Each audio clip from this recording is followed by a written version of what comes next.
Hello, I'm John Lincoln, Chief Executive of the Photonics Leadership Group. And today I'm going to cover an update on the size and scale of the photonics industry in the UK based on the latest PLG analysis.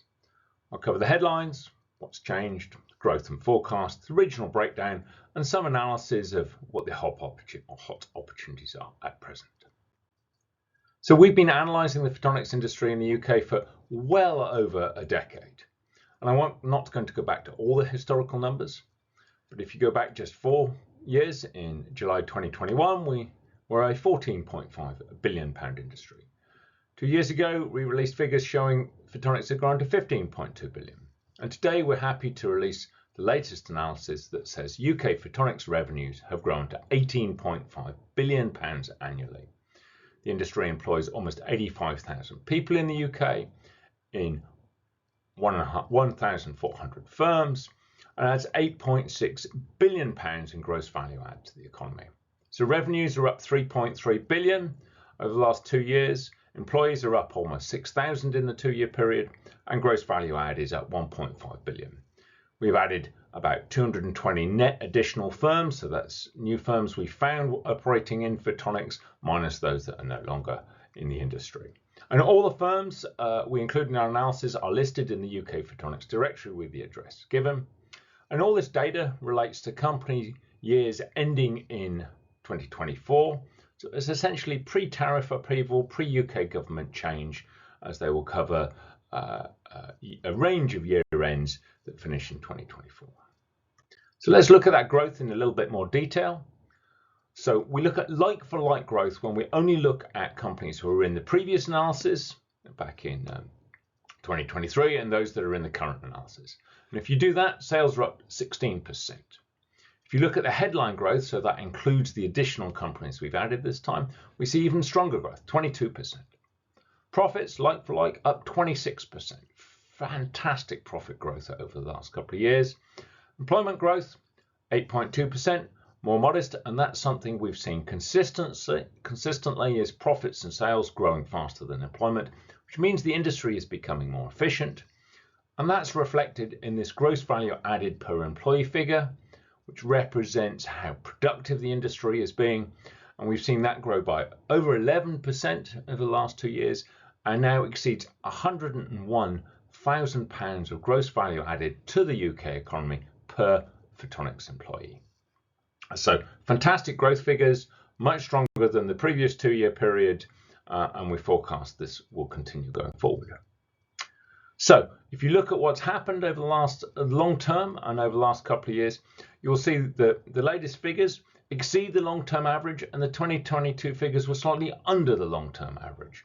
And we believe we can attribute this a little to the tail end of COVID, because of course the 2022 numbers included years that started in 2021, and COVID and certainly supply chain issues were still around, and finished in 2022. So that suppressed the last set of numbers, and that has fully recovered in the latest numbers. The industry is fully on track to reach 50 billion by 2035, in line with the PLG's forecast. And if you look to the forecast for the next year, well, we have two numbers. The conservative forecast says we will just continue that long-term 4.4% growth rate, and that will bring us to a £19 billion industry by 2026. And we have an upside forecast. This has slightly more aggressive growth that is based on continuing the 22 to 24 growth for 24 to 26, and that would take us to almost a £22 billion industry by 2026. And we have good confidence that it's the upside forecast that is most realistic, because at the same time we survey industry and we ask them what they think their forecast and growth will be, and they're consistently forecasting growth in excess of 5%. That was also true 2 years ago and was evidented when we ran around the numbers. So we believe the upside forecast is likely to be where we will end up. If you compare the photonics industry to other UK industries, you get a really interesting picture. Photonics now employs more people than aerospace or motor manufacturing in the UK, 3 times more than pharmaceutical manufacturing, steel or chemical production. Our photonics revenues are much greater than chemical manufacturing or the test and measurement industries, double that of steel.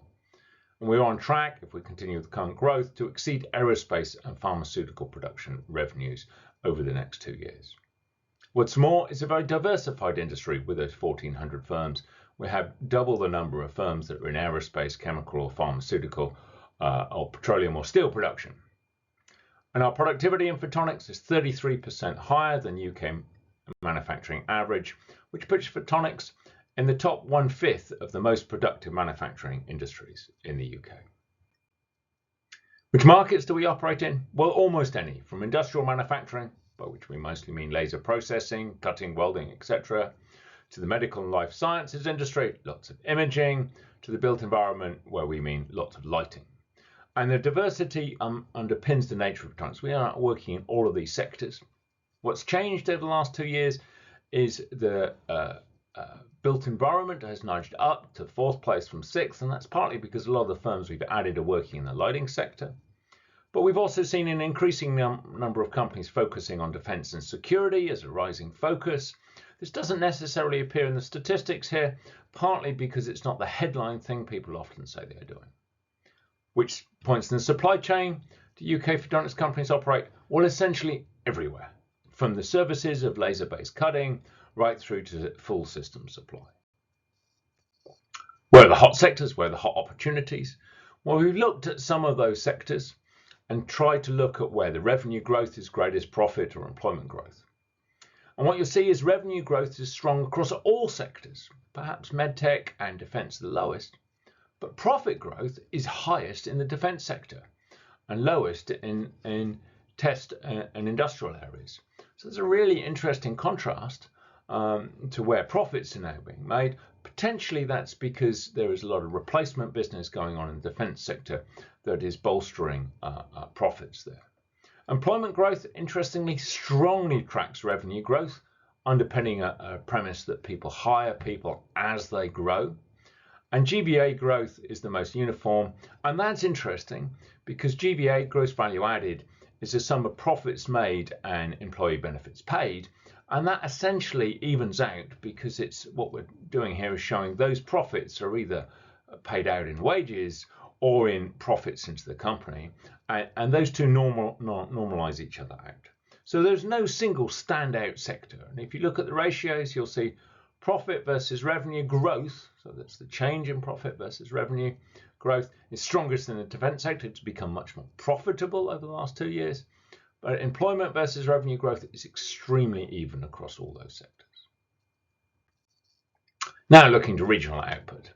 Well, there are now 9 regions in the UK which have over £1 billion worth of photonics output, and 10 regions, if you look at the slide up on the top right here, that have productivity in excess of £90,000. So that's fantastic. The industry is essentially heavily diversified across the UK. The figures here refer firstly to employment and then to revenue in the region.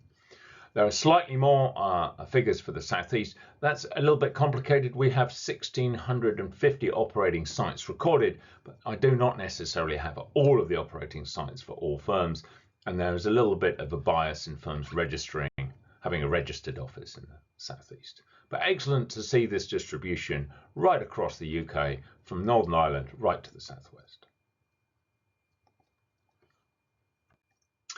Knowledge base. Well, their industry is built up on a fantastic research base, which is spread across 40 universities and at least 18 RTOs, which are engaged in photonics research. If there are any missing, please do let me know. And they're researching the full range of photonics, from advanced materials and semiconductors, optical fibers, lasers, integrated photonics, optics, and much more. We're privileged in the UK to host many world-leading researchers who are extremely well connected to industry.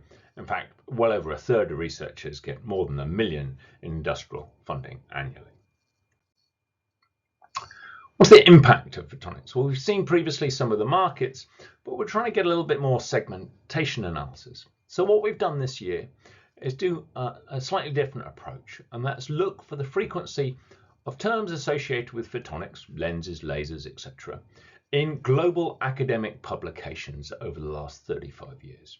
So using OpenAlex, it's possible to search the text of those articles for the occurrence of terms that you would associate with photonics. And what we find is 13% of all global publications in all fields include at least one photonics technology, whether that's a laser or an optic or something like that. That's fantastic. That's a huge impact from photonics in general. But we can then look at which institutions and the location of the institutions producing those publications. And as you might expect, China and the US are the most prolific, but the third most prolific publisher of articles that include reference to some form of photonics within them is the UK. What's more, it's held that position for over 35 years. If you look over the time series, you'll see the US's portion of these publications has declined steadily over time. China's has increased rapidly. But if you look carefully, the UK, which is the next one up, has remained remarkably consistent, as have most other European countries, despite this change here, and despite almost a six-fold increase in the absolute number of publications. The UK's position as the third most prolific publisher in the application of photonics has been maintained over that time. So, in summary, UK Photonics is now an £18.5 billion industry, growing fast, on track to reach 50 billion by 2035, employs almost 85,000 people in 1,400 firms, with leading productivity of £101,000 GVA per job. It's present in all markets and all tiers, highly innovation focused. And we have a 5-point action plan to build on the UK's strengths and drive further growth. Firstly, foster higher level systems engineering. Make sure we are using the photonics we generate in the UK at the highest point in the supply chain, so we're getting that value, maximizing the value we capture here in the UK.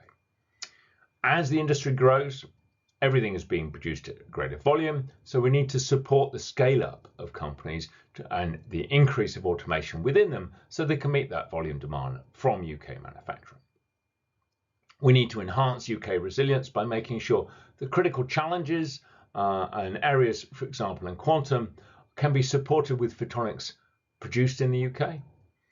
And we need to empower photonics innovators to work in applications with the greatest market pull. We are very much advocates of saying it's the companies who know where demand is, let's empower them to respond to that demand. And to do that, of course, we need skills. We have very privileged to have a strong supply chain of people in the UK, but as the industry grows, that supply chain needs to grow with it, of people, so we have an even bigger pipeline of people coming in. So, Photonics Leadership Group nudges industry, academia and support agencies together to make photonics bigger, faster and stronger. We're very grateful to all of the organisations and companies listed here who support us annually. If you have any questions, please do get in touch with us.